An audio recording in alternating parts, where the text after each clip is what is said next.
I'm Odin, and this is DIY Prop Shop. Typically, we try to do things here without breaking the bank, but this time, forget the budget.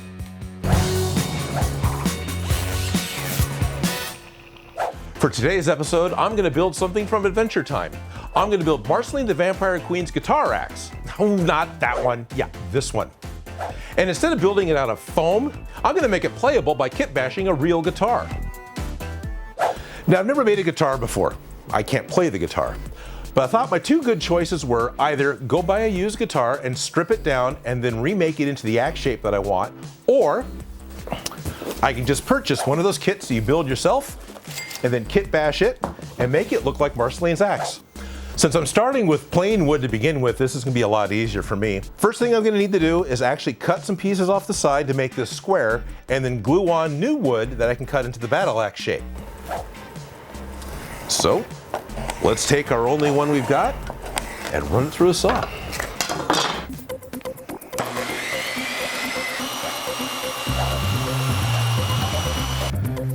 On the body of the guitar, only where the pickups go is what's really important. I can cut about 8 inches right down the middle of this, and then I can glue my other pieces on.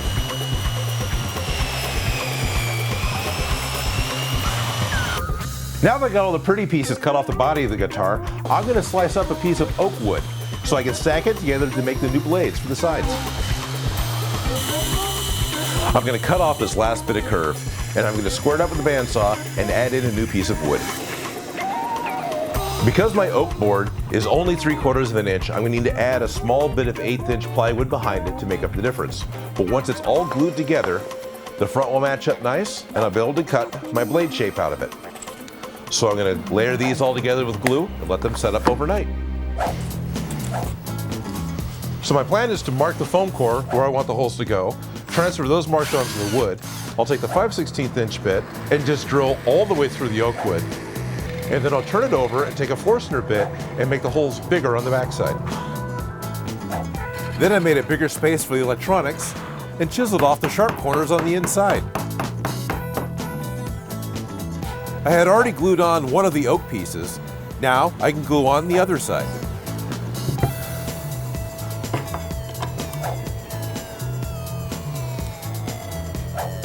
And now I'm going to let that dry overnight. So now the glue is dried, I'm going to take the foam core, trace a pattern onto the front, and then cut it out on the bandsaw.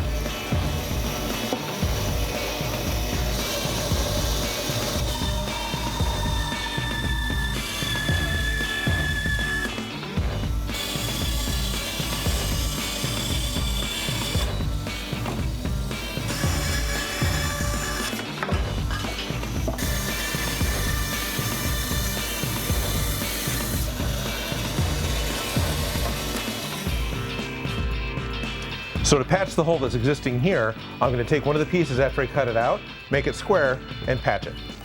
I'll glue that in later and fill the gaps with wood putty. The cut from the bandsaw was not perfect, so I sanded the sides to correct the curves. I marked the center line for my blade. I adjusted the bandsaw table so I could cut at a 45-degree angle. And then I sharpened my axe blades. That was followed with more sanding. After gluing in my patch piece, I filled all the cracks with wood putty and sanded everything down smooth. Then I drew in a new line and made my final cut on the bandsaw.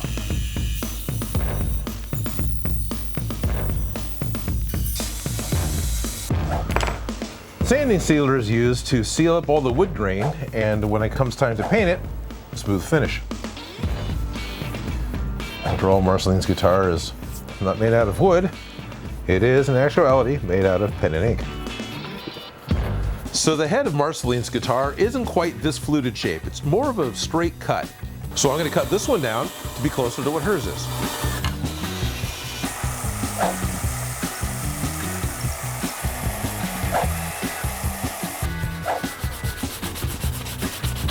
So to make a back panel to hide the electronics in the guitar, I put a plunge bit into a trim router and made a little trough. Then cut out a piece of ABS and screwed it in place. think that'll be just fine to hide the electronics, keep it all safe. Then I use the drill press with a Forstner bit to drill a new hole, which will allow me to install the 1/4-inch phono jack. There's a couple notches in the blade, and I'll just use a bandsaw for that. On the model sheet, besides these nicks, there's also some large gouges. So I'm going to take a flat bastard file and use it to carve them in.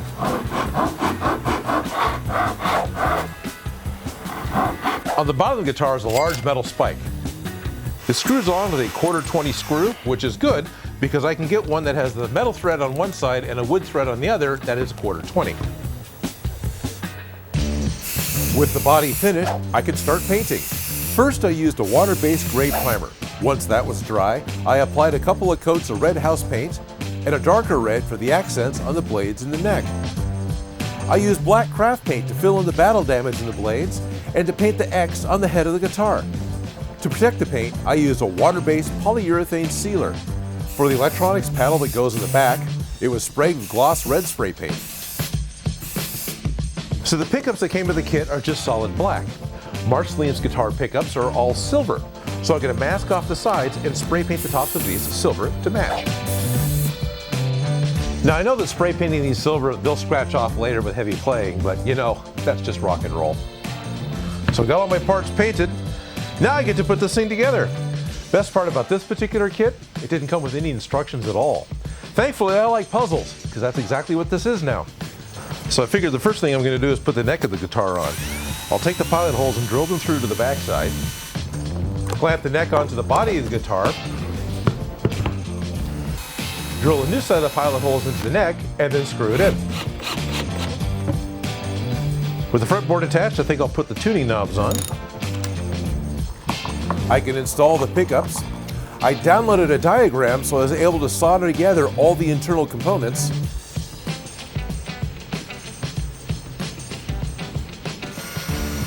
And then I can attach the 1/4-inch jack.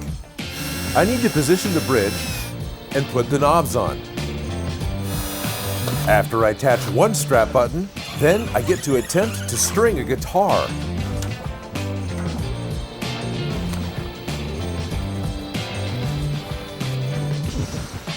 Oh yeah, I can't play either. I'll have to find somebody to help me with that. You rang?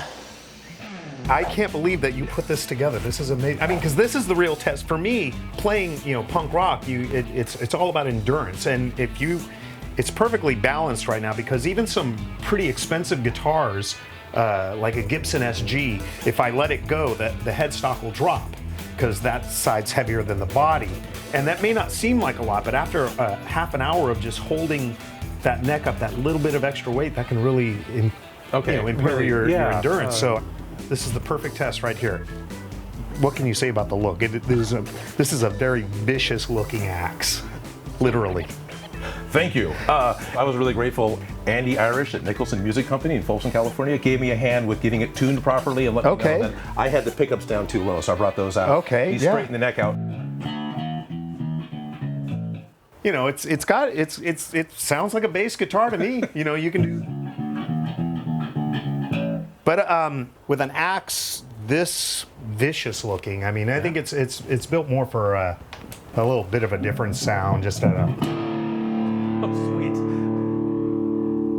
I mean, I know it doesn't sound much like Adventure Time, the theme song to it, but I mean, when you got the spike and the double axe.